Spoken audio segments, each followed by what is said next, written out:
Episode 38. Last week, we talked about the epidemic of underdeveloped leadership. And today, I want to dig into something almost every leader experiences, but rarely knows how to name, which is feeling stuck. None of us like to feel stuck. No.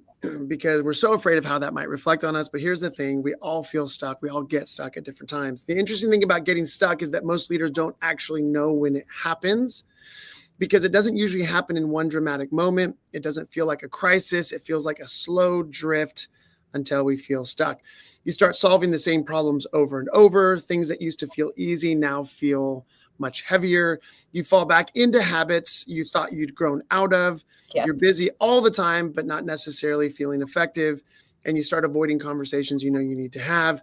Nothing feels broken necessarily, but nothing is really moving either. And you chalk it up to the season or the pace or the pressure. But under the surface, what's really happening is really quite simple.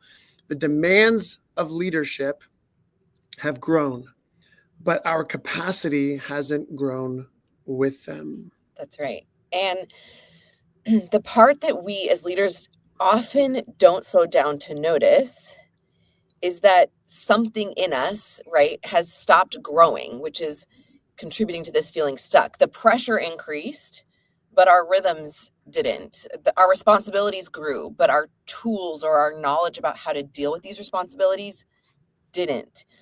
But because we as leaders are tired, overwhelmed, overworked, busy, we don't stop to assess what's really going on. In fact, most of us feel like, I don't have time to stop. Certainly if I'm feeling stuck, I don't have time to stop. This is the time to keep pushing through. That's right. But what do we do with this? Because that's the paradox we need to kind of uncover here is how do we stop pushing and start dealing with this feeling stuck? Yeah. I often hear people talk about the grind, right? Yeah. As entrepreneurs, as people who are trying to grow a business, in whatever area of life that we're wanting to be more successful, achieve more, have more wins. I think we all understand that there has to be some kind of commitment to the grind. And so the problem is knowing how to grind well. Right. So we're not saying don't grind. That's a whole podcast episode in and of itself. How do we grind well? But we're going to put a pin in that. Well, I think that's what we're going to be touching on, right? Is that we have to learn how to live in the tension between life is a grind. And there are many days when you feel like you're putting one foot in front of the other. You're slogging through challenges. But the problem is if we're not careful, we don't know how to slow down and recognize that the grind also requires a level of intentionality. I think that's what we're going to be getting at in today's podcast. So here's what I think is actually going on in this whole idea of like feeling stuck, right? So we feel stuck. The temptation is put your head down and just kind of keep moving forward. But I think there's an alternative strategy to ensure that we don't just put our heads down, grind forward for weeks or months on end, only to realize we missed significant opportunities. So I think leaders get stuck when the demands of leadership outgrow our tools, our skills, our self-awareness. It's not for lack of intelligence that we get stuck. It's not for laziness. It's not for a personality flaw. It's just a development gap that finally makes itself known. And because leaders are responsible, hardworking people, that's me, I hope sometimes, most of the time, we try to fix these feelings by doing what we've always done, right, by pushing harder, the grind. But effort in these moments can't solve a development issue. Yeah. Trying harder just digs the rut deeper. And this is where the grind becomes dangerous. That's right. It's kind of like we've seen those videos of, Jeeps or trucks out on a beach and they're cruising around and then suddenly they hit really soft sand and they just keep spinning their wheels and they're not actually going anywhere. And so what we coach our leaders to do is something actually a little different. When you feel that heaviness, when you feel stuck, why isn't this working anymore? That's not always a sign to power through. Oftentimes that can be a cue. an indicator that we need to learn how to pay attention to. A moment inviting us to pause, to pay attention and ask, what is this experience trying to show me about how I'm leading, how I'm operating, how I'm showing up? Yeah. But most leaders are moving so fast, reacting, responding, putting out fires, that we tend to skip those opportunities. We pass over them. They're like the speed bumps of life that we're like, ain't nobody got time for this. I ain't slowing down. I got to get to where I'm going. Right. Until we realize that our transmission, our suspension is blasted and our car is about to break down. Yeah, that's right. And the image that came to mind as you were describing some of that is the idea that we put our heads down and we're pushing against that brick wall, not realizing that there's a door right to our right. If we just stopped long enough to pause and look up, yeah, there's a solution. Yeah. And sometimes that pause, leaders can be afraid of it because it feels like a failure. It feels like I should just be able to keep pushing and I should be able to knock this wall down. Yeah. 100%. I've done it in the past. Yeah. Right. Yeah. But what I want to invite our listeners to consider is that realizing there's a door there is not a failure. It can actually be a sense of relief. Because what it is inviting you to recognize is that your problem, the thing that's keeping you stuck, that brick wall, it's not actually like a character flaw or an issue that you can't overcome. And it's not a signal that you're not cut out for leadership. It's simply something inviting you to recognize that there's an area, there's an opportunity for growth. And once you recognize that, you can start to figure out, okay, where is that happening? If the reality that I need to grow isn't scary, isn't a disqualifier for leadership, then I can pause and say, okay, where is this showing up? Where is the invitation? What are the places that are keeping me stuck, the moments that feel like a trap, right? And these traps, similar to like the sand trap when you're out in a Jeep. Drew, my husband, is a big off-road guy.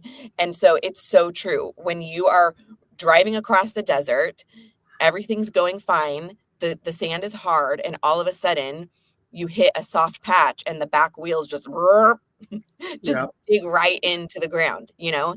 And just like you said, the temptation is, well, I'm just going to gun it harder. Yep. Bad idea. Because what does that do? It digs you deeper into that trap. So the only solution, practically speaking, when we're out there four-wheeling is to stop, get out of the car, assess the situation, and figure out, okay, what tools do I need? Literally, do I need some wood? Do I need some ladders? What do I need that's going to help me dig out, climb out of this trap that I have found myself in? And it's the same thing when it comes to leadership. There's traps that we unknowingly fall into and we don't recognize. We didn't see it coming. All of a sudden, we just find ourselves in this trap. And so I want to get really practical with this episode, Eric. I want to name some of these common traps that you and I, leaders we coach, have found ourselves in from time to time.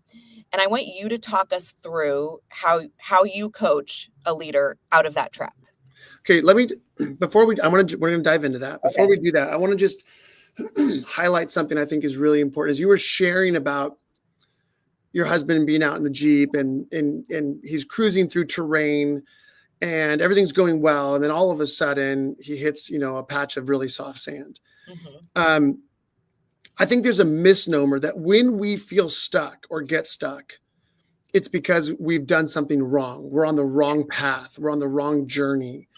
We've somehow screwed up. But it's interesting, that illustration that you're offering is your husband's actually doing the right thing. He's on an adventure.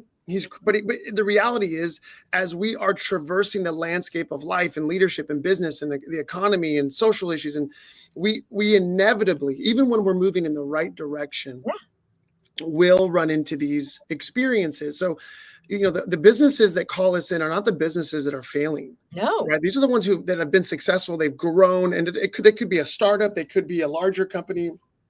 But oftentimes they think we feel stuck. Therefore, we're moving in the wrong direction. Right? Great. We're on the wrong path. Mm-hmm. But more often than not, what happens is we get the privilege of showing them, actually, you're on a great path. Yeah. However, this is part of the journey, that from time to time, we're going to get stuck as our team grows, and, leading a team of 3 and now versus leading a team of 25, that's a very different leadership responsibility and skill set. And therefore you're on the right path, but now you're going to feel stuck because this is a new challenge. You break into a new market. Suddenly your sales blow up and your revenues, dramatically increase. What do we do? Markets shift all the time. So I just want to encourage our listeners that this feeling of stuckedness, if I can use that word, sure, oftentimes is misinterpreted as I'm doing something wrong, therefore I'm bad.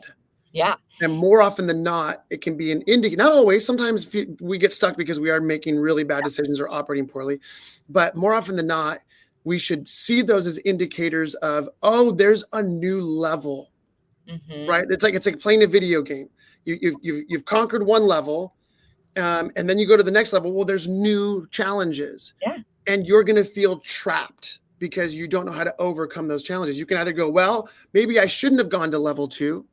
Who says that? Nobody. That's the next level. Right. But if we think, oh no, I'm on the wrong level, I'm playing the wrong game, we can very easily get derailed. So that's just a small note that I think is really important for us to I love that. And if I can add one more layer to that, is, since we're digging into this Jeep analogy, when we are out there riding through the desert and something like that happens, Drew actually looks at it as an adventure.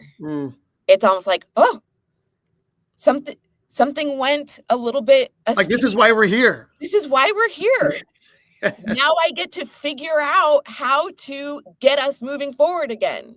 Yeah. And I think that's such an invitation. That in and of itself is a whole mindset shift of stuck doesn't equal bad. Stuck is an invitation. It's an opportunity. It's an adventure. I love that. I love that. And honestly, dear listener, if you paused here and didn't listen to anything else, that would have been worth the price of admission. That is a powerful mindset shift, because for us as leaders of an organization where we're constantly running up against different challenges, right? Yeah. How do we continue to further reach our mission of putting this leadership operating system in the hands of as many human beings as possible, right?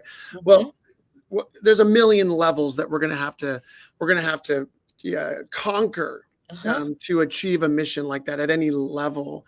But if every new challenge is like, oh my gosh, this sucks, this is stupid, I'm not a good leader. If we see it that way, then what's going to happen is it's going to lead to discouragement, fatigue, burnout. Yeah. Versus if we saw it the way your husband sees those moments out in the desert, which is awesome. This is what I signed up for. Yeah, this is what this is all about. This is actually, this adventure is about. Yeah. Facing new challenges, problem solving, overcoming them. And if we have a positive energy as we enter into those, we're far more likely to get unstuck. 100%. I love that. Okay. So let's dig in. We're going to go through a couple of the common traps that we experience or we see our leaders experience. So the first one is this: it's just easier if I do it myself. Talk to us about that trap. Well, first of all, that trap is as common as the businesses and teams and leaders that we work with, right? Because let me start by saying this. This mindset, this perspective keeps us stuck, because what it does is it means that we can never multiply our abilities. And what I mean by that is, we talked in previous episodes about the shift from addition to multiplication, from incremental growth to exponential growth. Right. Well, the only way that happens is when we're able to multiply our capacity in and through other people. That's right. Now, in the ideal world, we build our team by hiring exceptional individuals who come in and they multiply our ability through their skills, whether they are similar to ours or different and unique. And in the ideal world, we hire the people that never need to be invested and never need to be developed. They show up fully matured and capable, and they will never need our investment, right? Just pay them, every 2 weeks or every month, and we're good to go. But the reality is, people are going to require our development. They're going to get stuck. They're going to run into areas of deficiency and inability. And so as a leader, our temptation, I think, is oftentimes just to jump in. I'll do it myself. I don't know why I'm taking this time to show you again. You're not going to figure this out. It's no different than the parent, who's trying to train their kid to like clean their own bedroom. And they've tried it a couple times and the kid can't seem to get it right. So the parent says, you know what, screw it. I'll just keep doing this for you. I'll just keep brushing your teeth for you. I'll just keep wiping your rear end for you.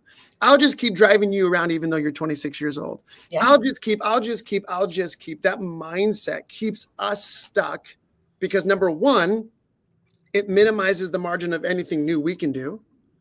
Number two, it robs those other team members of the opportunity to grow and develop. And what that does is it keeps us stuck in, at best, incremental growth. That's right. If we want exponential growth, we have to be willing to choose short-term sacrifice for long-term gain. We have to be willing to choose to take the time and energy to be intentional about investing in the people around us, to help them achieve new levels of ability and capacity, because that is what's going to multiply our efforts. Like literally, even the growth of our own coaching business, Empower Coaching, is predicated not on Eric's ability to do everything, but on my ability to build a team who can actually multiply my effort. That's right. And what's funny is right before we hopped on this podcast, we were actually talking about that very idea. And I would like to say that in me, you did hire an exceptional employee. Yes, I agree. However, even I, with all of my exceptions, require development as I myself am growing my capacity, my skills, developing to that next level. And it would be easy to look at that need for my capacity expansion as a failure or as a trap, right? Instead of being like, actually, this is the opportunity. Does it feel uncomfortable? Yeah. Does it feel like I'm not moving at the clip that I want to be moving at? Yeah. But what do I know? In order to become that next version of myself that's going to help take this organization to the next level, it is required that I slow down and build my capacities in these areas. Yeah. And it's required on my end to be willing to take time and energy to invest in your growth and development as well. That's right. Because otherwise what happens is, what I mean by incremental growth is, that's 1 + 1 = 2. Mm-hmm. But when we're dealing with teams, 1 + 1 can actually equal 10, right? If we're willing to invest in our growth and development, it multiplies our capacity. That's right. So adding one team member should not just add one extra bit of energy and productivity. It should actually multiply the capacity of our entire team, our entire organization, if we operate with that mindset. That's right. All right. Trap number 2. This one's a doozy. This is just who I am under pressure. This is just how I behave when stuff hits the fan. I can't help it. I'll tell you what, let me illustrate how this keeps people stuck. The number of times we've been invited in to work with leaders and organizations where after spending some time with that group, we begin to identify unhelpful habits by the leaders themselves. And so we have to have that conversation where we sit down and say, hey, I want to bring to your attention, I want to reflect back to you the way that you operated in that meeting, the way you talked to somebody on your team, the way you handled this particular challenge that the team was facing. And I want to suggest that maybe the way you're operating is unhelpful. Well, this is just who I am. Well, this is just how I've always done it. Well, this is right. And it kind of smacks of that phrase we're all familiar with, old dogs can't learn new tricks. And here's the crazy part. We've worked with people in their 20s, 30s, 40s, 50s, 60s, 70s, and 80s. Yes. Who fall into this trap. Yeah. This is just who I am. This is how I've always been. I'm not good at numbers. I can never learn how to read a spreadsheet. I don't like having hard conversations. I don't like making people feel upset. I don't want to make phone calls. I don't want to. And I think more often than not, what this mindset is it's an excuse to not have to learn something new. It's an excuse to not have to grow. It's an excuse to not take on the challenge of becoming the leader that our team or our organization needs, right? Or our family needs, right? Because this stuff translates across every scope of life. And so I think we have to learn how to identify where we're tempted to give into this trap, Yes, mindset, because it is a trap that keeps us locked into who we are today and doesn't allow us to become who we could be tomorrow. That's right. It makes me think of a story. I don't know if you told it on the podcast, but you told it recently, where you were in a meeting with a very high-powered client. Yes. And they basically pulled the, I can't teach an old dog new tricks. And do you remember what you said to them? I want to hear you say it, because it'll sound better coming out of your mouth. You said something to the effect of, so you have nothing more to offer this organization? So there's nothing new that you're bringing to the table? In a sense, in inviting them to question, why are you still here then? Yeah. Now I did preface that question with all due respect. Well, that makes it better. That makes anything better. With all due respect. So you're telling me that you can't learn, you can't grow, you're done. You've reached your limit, your capacity of becoming a better version of yourself. I remember the look on their face was like, you mother, you, right? And a lot of that is because I think for all of us, right, we've had to grow and learn through our life in a lot of different areas, but the process of growth and development is challenging. It does chip away at our ego, our pride, yes, our sense of achievement. It does make us feel, like you said earlier, disqualified. It does make us begin to, feel insecure, right? It kind of taps into that whole imposter syndrome. Do I have what it takes? But I think for every single one of us, it's just really important to recognize that mindset, because if we get stuck in it, it will keep us stuck. That's right. And let me tell you from experience, it is uncomfortable to learn new things, to put yourself in the vulnerable position of not being an expert. Mm-hmm. And as leaders, that feels incredibly risky. Yeah. It's interesting. Let me share this real quick, this little story. Yeah.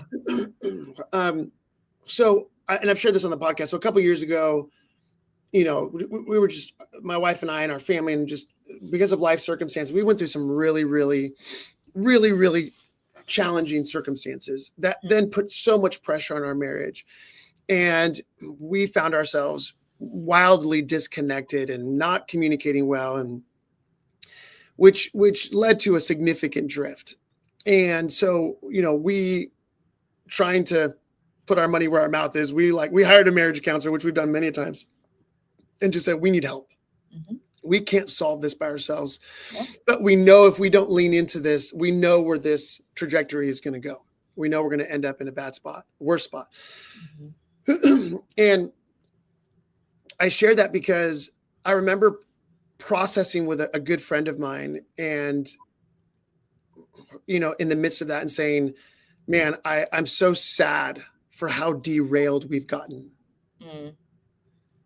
And this was his response. He goes, well, it's interesting, Eric, because, you coached me for a couple of years. I said, yeah. He said, can I coach you for a second? I was like, yeah, okay, sure. All's fair. Let's go. Turn it around on me. He said, I would challenge this idea that you've been derailed. He said, I'm not suggesting that you guys haven't been through difficulties and that you guys haven't, the feelings of disconnection and the drift. He said, but are you derailed, or did you just run into a new opportunity to grow and develop in your marriage? Mm-hmm. He said, you guys have done so much work over the 20 plus years that you've been married. And you've grown through those situations. So is this a situation where you've been derailed, or is life and the reality of the challenges of life just exposing a new opportunity for growth and development? And I remember when he said it, I was like, bro, I must have been a really good coach, because this is really good stuff. But it was so powerful, because the temptation is to think, how far into my marriage, how far into this business, how many years have I been a leader? How many times have I led a team? And now I'm dealing with this. Like, what, haven't I figured it out? Haven't I arrived? Haven't I sorted? Well, no. Yeah. Right. But the temptation is, I'm derailed. I suck. I failed. This isn't working. I can't figure this out. Rather than realizing, oh, this is just, we're like, I often tell leaders, it's not until we reach the end of our ability or our capacity that we even know where we need to grow. Mm-hmm. But we resist that growth edge because of the insecurities and the fears that come up in it, rather than recognizing and going, this is just a crazy opportunity, a great opportunity for me to go take my leadership, my operation to the next level. That's right. And it transformed literally the way that I viewed that process of marriage counseling with my wife, made it so much more like I felt much more positive and excited and energized and hopeful, trudging through that process, because it was very difficult. And on the other side, guess what my wife and I both discovered? Yeah, we've grown a tremendous amount over the last 20 some years, but this was just an opportunity to grow even more. And the benefits we're experiencing now, a year and a half, 2 years after the fact, are like exponentially greater than what we could have imagined. Yeah. Not because we got derailed, but because the temptation was to think, I am derailed, I'm off track. No different than being in the desert. You're going to hit these situations. Yeah. The Jeep's going to break down. You're going to get stuck. You're going to run out of gas. Something's going to happen. And if you see it like as, oh, this has derailed the adventure, rather than it is part of the adventure. That's right. That's it. Those are two different mindsets. 100%. 100%. That's good. Okay. Next trap. I'm super busy and like my schedule's full. I'm in meetings all day, every day. And yet somehow I still feel behind. Talk to us about this trap. Well, it's interesting. When we were reviewing some of these notes earlier, you had a great phrase. You said, so often we buy into the lie that activity equals progress. Mm-hmm. Now, you and I both believe that activity and action is required for progress. Correct. But too often we get stuck in the desert. Our wheels are spinning. We have so many other responsibilities. And so therefore we just feel overwhelmed. Yeah. Like ain't nobody got time for that. Right. That's just one of my favorite video memes of all time, because I think that phrase it gives language to a feeling that we all have so regularly. Ain't nobody got time for that. Like I'm slammed, I'm busy. I can't find the time to invest into this. But let me ask this question. What's the alternative? Yeah. The alternative is I'm overwhelmed. I'm too busy. I don't have time for this. I can't slow down. And therefore what? We stay stuck. And the trap becomes, if I just have the appearance of busyness. That's certainly a big one. Yeah. If I just keep spinning these wheels, maybe nobody will notice that I'm not going anywhere. Yeah. And in fact, to us, it's not even necessarily an optics issue. It actually feels productive to keep spinning our wheels at some level. At least I'm doing something. Yeah. Right. At least I'm pushing against that wall as hard as I can. Yeah. But if we don't look up and realize, oh, I've been pushing a long time and I haven't actually gone anywhere. Yeah. Right. Yeah. That's an invitation for us to pause and consider, am I making progress? Do I have momentum, or am I just busy spinning my wheels? Yeah. I mean, we all know the old adage, like, don't just put your head in the sand. Mm-hmm. But the reality is sometimes busyness is a form of putting our head in the sand. Mm-hmm. Right. It's a way of escaping the pain, the recognition that we're feeling stuck, that we don't know what to do. Yeah. That we're afraid that we don't have the answers. We don't have the necessary tools or the skills to to unlock the challenges that are in front of us. Yeah. And so I think busyness is a typical way, especially for high achievers, people who have a high value for performance and productivity and success. It definitely becomes a trap and that we can fall into. But it reminds me, this is so interesting. I don't know why this image comes to mind. And dear listener, if this resonates, great. If not, forgive me and just toss it. But I remember very well when I was a kid, this is back before video games and digital devices and all that stuff. And, we had to play with old school toys. We had to play with old school toys like kites, right? And I remember as a kid, like one of my favorite things is we'd go down to the beach where there's always a breeze, and we'd buy some kites, because let's be honest, no kite ever survived more than one trip to the beach, and we all know why.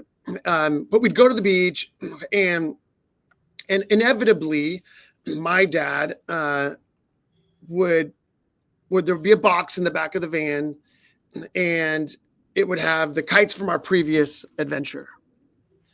And of course, those kites, as we pulled them out, the string was never nicely wound around the spool the way you found the kite when you first buy it.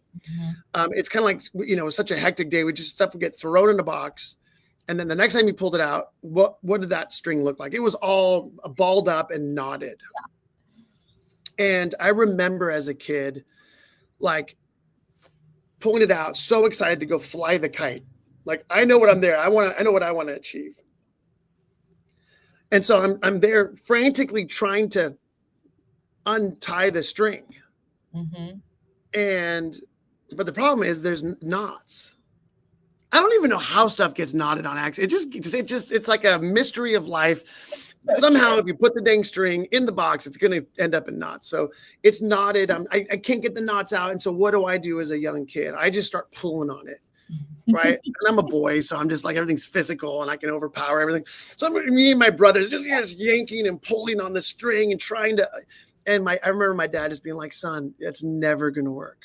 And because my dad, bless his heart, was too patient for me at times. He would just sit there and he'd take that one knot and he would just start kind of working on it. And he would kind of get that one knot released. And that would release sometimes 6 inches of string. Sometimes it would release 6 feet of string. You didn't know. But the point is that in order to use that kite, we had to get the knots out. We had to slow down and have enough patience to identify where are the knots, how do we untie those? Because more often than not, our temptation is just exert more effort, pull harder, push harder, and that will get things unknotted, unstuck. And I think that may resonate with our listeners in terms of this sense of when things feel stuck, I'm just going to push harder, pull harder, and things will get unstuck. And what happens is it rarely works, if ever. There's oftentimes collateral damage that comes along with it, torn strings, torn relationships, right?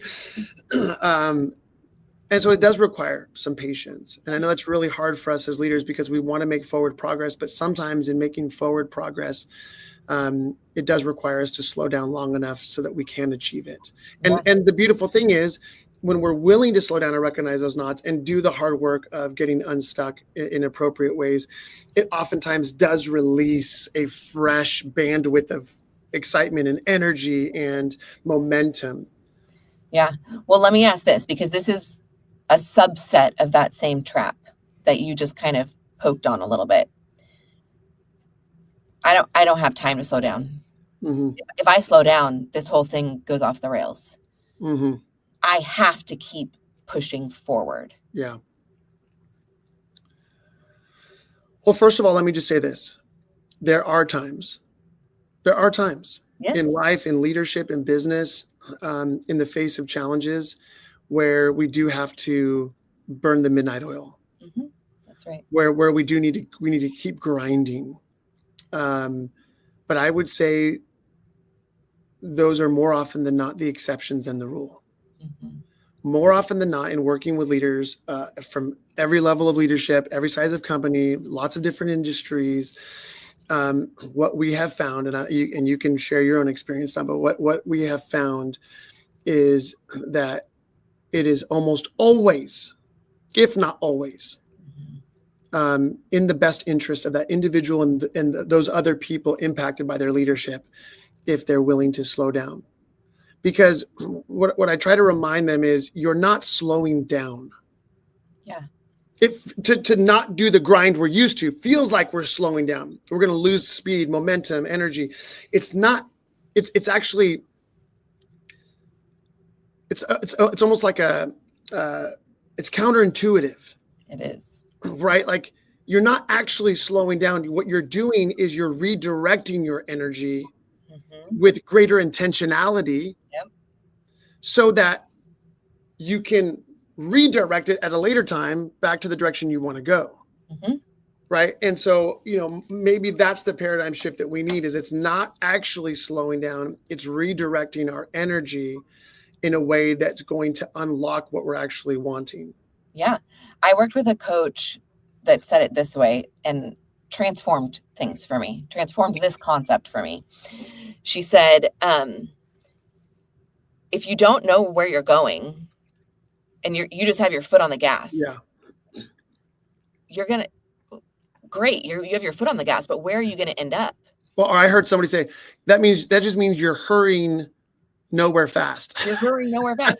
She's like, unless you actually pull over, pause, pull out the map, right? This is that idea of it's not wasted time.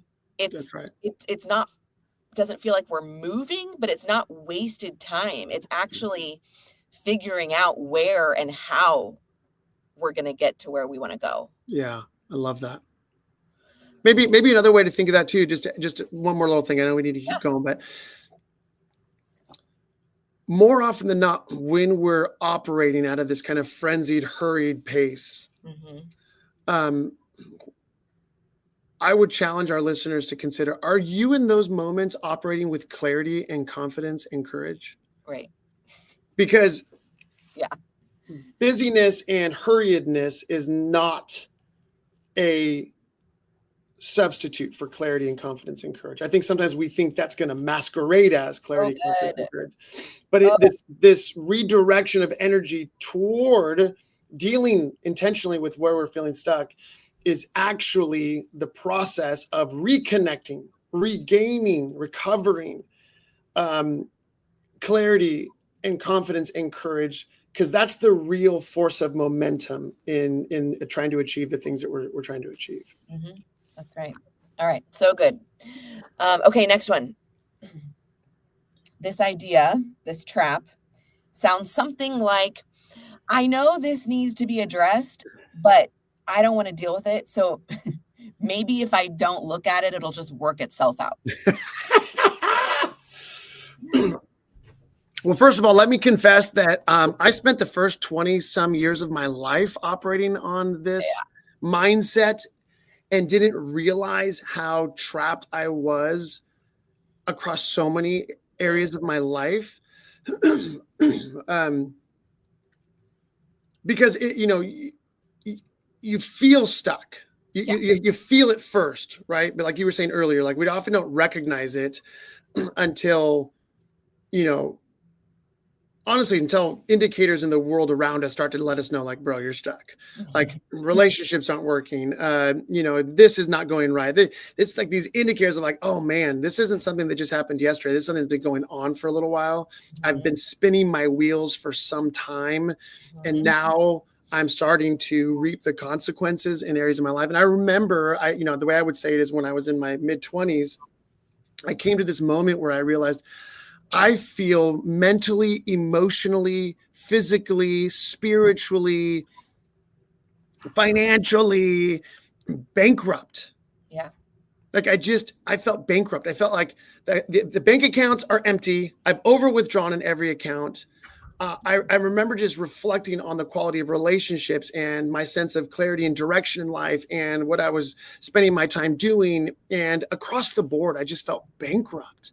Yeah. And I think a lot of it was because I had developed this mindset early on in life.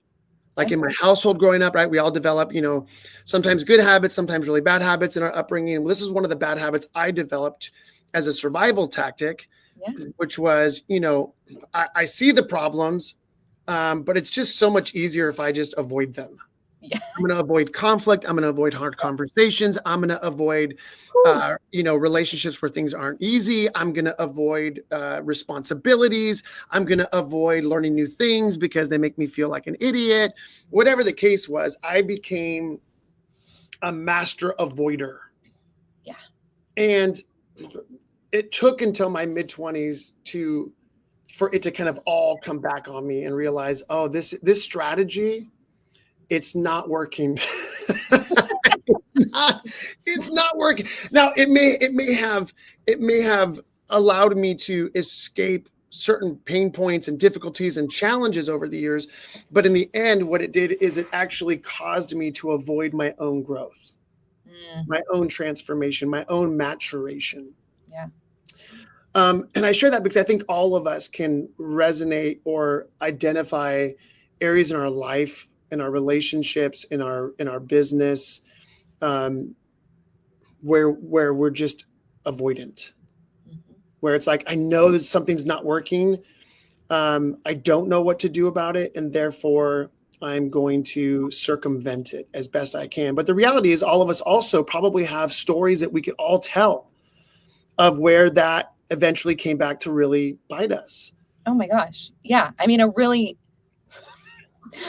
funny family story is that. Oh, please. Okay. Please. So, my son, who's now almost 16, when he was 5 and my daughter was 3, we were over at a friend's house. And there's this kind of rule that, as a parent of young kids where it's like, if things are quiet, it's probably not a good sign. That's true. It's true. But also they're quiet and we're over here enjoying some conversation, having a drink. Adult time. Yeah. Adult time. So maybe if we don't look over there at what's happening, it's going to be okay. Well, what was actually happening was that the family's house that we were at had just bought one of those Costco-sized things of hand soap. Okay, so like 2 gallons, like a ridiculous amount of hand soap. Yeah. And our young children had this really brilliant idea of making an ice rink by squirting the soap out all over the ground because it gets really nice and slick and slippery. Yeah. So while we were trying to avoid what was happening and hope that it was all for the best, what was really happening is they were creating an ice rink of soap on the tile floor. Yeah. I love it. And here's a truth.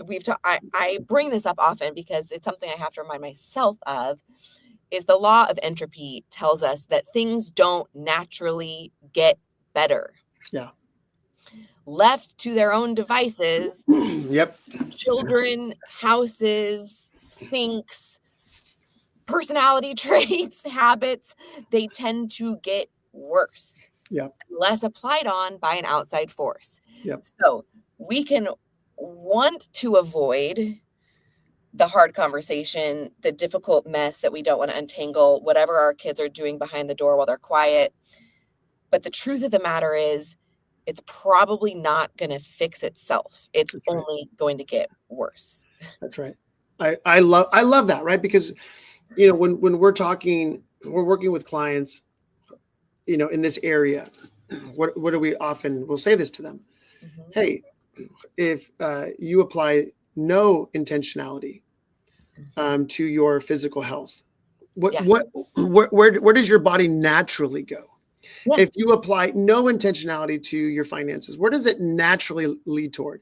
If you apply no intentionality to your relationship with your spouse or significant other, where does it naturally end up?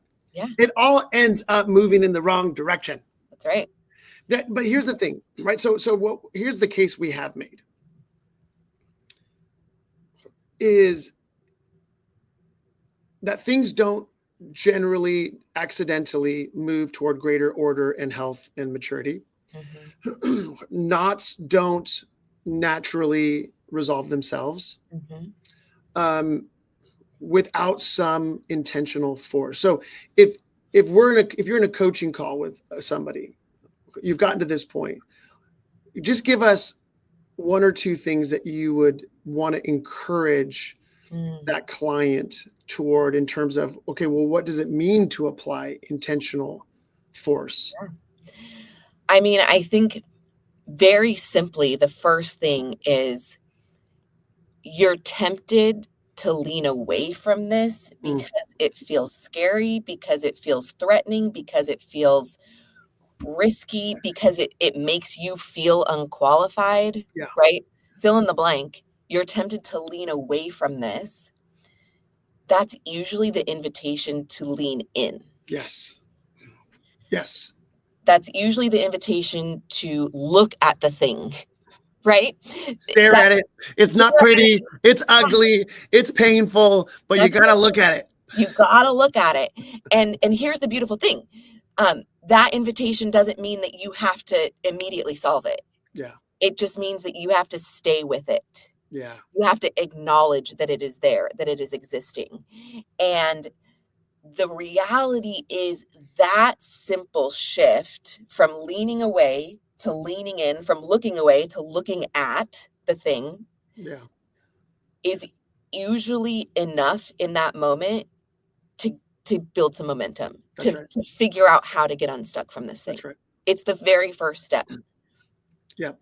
I would suggest this, that every great breakthrough in our lives that we've ever experienced, if people just think back on because we've all had a bunch of breakthroughs, we've all learned, there was a time when we didn't know how to drive a car, when we didn't know how to do something. And then we got the breakthroughs in those areas and skills, but it required us what?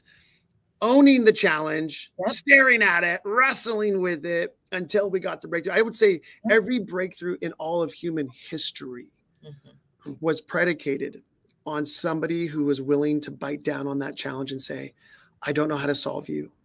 I don't have the answer yet. I don't know I can't even guarantee where this is going, but I know one thing. I'm grabbing hold of you. I mean, I just think of these, amazing smartphone devices that we all live on every single day of our lives. And the number of breakthroughs that were required to develop, or just all the technologies that were developed that even made these devices possible. Like there have just been people throughout all of history. And that would be my way of encouraging our listeners. And I have to remind myself all the time, Eric, you don't need to have the answers. You don't need to know how to solve the problem. You don't need to have the tools. You don't need to have the skills. That's the point. Yeah. But it begins with our willingness to look at the problem, look at the challenge, own it for what it is, and then grab hold of it and say, I'm not letting go until we get the breakthrough. Yeah. And I want to double click on that because so often we can be afraid to even look at some of these problems in the face. We can avoid the hard thing because something in us is like, well, if I look at it, but I don't know how to solve it right away, what if I get stuck there? Yeah. What if I get stuck in that uncomfortable feeling, or it exposes something about my inadequacies, right? But with all of these kind of traps that we've looked at throughout this episode, what I want people to recognize is that the shifts that are going to get you unstuck are not dramatic. Yeah. They don't require you to figure it out all at once or on your own. And they're not like, man, if I do this one thing, it's going to change my whole life. Yeah. So here's what I want to see. Just go with me on this. Yeah. One of my greatest grievances with social media is that the only thing we generally see is what's on the other side of a breakthrough. Mm-hmm. Success, achievement, expertise. Like, social media is this wonderful platform where we get to celebrate the other side of the challenge, the battle. And here's what I would love. I would love a social media platform that was completely devoted to the stories of the battles. And I want to hear about the breakthroughs, right? Because we want to be inspired to tackle the challenges of our lives, right? So we need to hear about the breakthroughs. But I would say more often than not, all I hear on social media is if you think of like, these are the words I used to use, right? So a lot of our listeners know that, yes, I was a pastor at some form or time in my life. And so the words that I would often use was, we have to be willing to identify and engage the battle to have any chance of a breakthrough. But if we stick with it to get to the breakthrough, then we get the blessing on the other side. And but all we hear about is the blessing. Yeah. And so like, what would it look like if we had a whole social media platform devoted to tell us the stories of the battle? Tell us how hard it was, the sleepless nights, the frustration, the failures, the inadequacy, how many thousands of times you wanted to give up, right? Like, tell those stories, because that's what's required. That kind of grit and determination is what's required to get the breakthroughs. It's not sexy. That's the problem. It's not sexy. We want like a quick dopamine hit, and stories of battles probably don't solicit the kind of dopamine that, we get on social media. But that's just an idea. If somebody out there is thinking about it, I would definitely join that platform, and I'd be happy, like we do oftentimes, even in our podcast, and definitely in our coaching sessions. I mean, I am over and over again sharing the journey of the stories of my own battles. Yeah. And why? Because I want our clients to be like, oh, this is what's required. Yeah. And there's a few reasons why that's effective, right? One, and it's counterintuitive, this is also a mental shift, but one, when we are honest about our own failings, it gives space for other people, one, to be honest about where they're failing, but also it tells them, oh, it's not just me. Yeah. I'm not alone. I'm not alone. Yeah.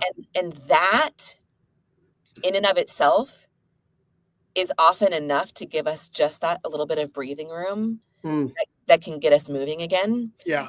But what happens is, out of self-protection and busyness and all of the things we already talked about, we want to lock it down. Yep. Right? We try to fix it ourselves or continue to look like we have it all together. Yeah. And the magic in it is actually, like we said, looking the thing in the face, saying the thing out loud, confessing the thing to a trusted person. Yeah. That small step is often enough to give us the space we need to start to maneuver out of that stuck space. You've just convinced me that we need to change the name of our podcast to You're Not Alone. Yeah, totally. Honestly. Yeah. Honestly, that's like the primary value that we bring to clients on the front end of a relationship is, dude, first of all, you're not alone. You're not abnormal. This is par for the course. The challenges you're facing, the difficulties you're facing. Kind of like my buddy said to me, hey, maybe you're not derailed. Yeah. Maybe you're not a mess. Maybe you're not maybe you're not the wreck that you think you are. Maybe you're just missing out the fact that this is part of the adventure. So good. Okay. I know we've got more, but we're running low on time. So let me just jump straight into some thoughts about what can we do with the conversation today. Love it. And obviously there's so much more in this, what we do with our clients every day. So, but for our listeners, just for today, I would just encourage us to begin the process of reflecting on our life and just learning to identify, where are we feeling stuck? And instead of leaning away from it, lean toward it, look at it, own it, name it. Because guess what? It's not going to kill you. It feels like it sometimes. It feels like it, right? And maybe to ask a few just really simple reflective questions. Number one, what is this moment, this experience showing me about me? Right? Second question, what's one small shift that I can make that would help me engage this experience more effectively? And for some of us, that's just going to be like owning it, naming it, grabbing hold of it. Yeah. And for others of us, it's going to be like, hey, you know what? I need to slow down and actually take time to reflect on this. For another person, it might be, I'm going to need to ask for some help to unlock this challenge, right? It just reminds me so much of my son when he was younger and he'd be playing video games and he would be stuck on a certain level. And I come in and say, hey, son, can I just encourage you with what I learned when I played that? No, Dad, I can do this on my own. We hate asking for help, right? But whatever that small shift is, because it's like getting that kite string unknotted. We can only do it one knot at a time. One small shift at a time actually does lead, further in the direction that we're looking for. We're not looking for a complete overhaul. We're not looking for an overnight transformation. We're not looking for a reinvention, just one small shift at a time. And that's how we get unstuck. And that's how underdeveloped leadership begins to become developed leadership. That's right. And I just want to encourage, like we've said, if something's coming to mind, don't just ignore it. Don't skate over it, right? That is usually the exact spot. It's an invitation, as we've said, to grow. So lean in, name it, and then figure out that one small step that you can take. I love that. Dear listener, we love you. We're so appreciative that you would be willing to spend some of your time with us. As always, this podcast is meant for us to be able to share out of the overflow of our journey, what we've learned in our own life and leadership, but also what we've learned along partnering with amazing world-class leaders like yourself. If this episode hits home, share it with another leader who might be feeling stuck and not know why, or even how to begin fighting for the breakthroughs that are available. And just remember this, you're not alone. Mm-hmm. There's that phrase again. That honestly, just throwing it out there, could be a really cool title for a podcast, and it certainly would fit the vibe and ethos of this podcast. But guess what? You're not alone, and you don't have to stay stuck. That's right. And if you're looking for kind of the next steps, okay, what do I do with this? Join us for the next Empower Masterclass. We literally spun up these masterclasses as another way to engage with our podcast community. We would love to see you, interact with you. There's opportunity for Q&A. We go deeper into some of these topics. If that's something you're interested in, head over to mpwrcoaching.com/masterclass. Also, there's a link in the show notes. Use it or lose it. Next week, we're moving into the next part of our series on underdeveloped leadership. It's called The Ripple Effect of Underdevelopment. How your growth or lack of it is shaping your team and your culture. We'll see you next time.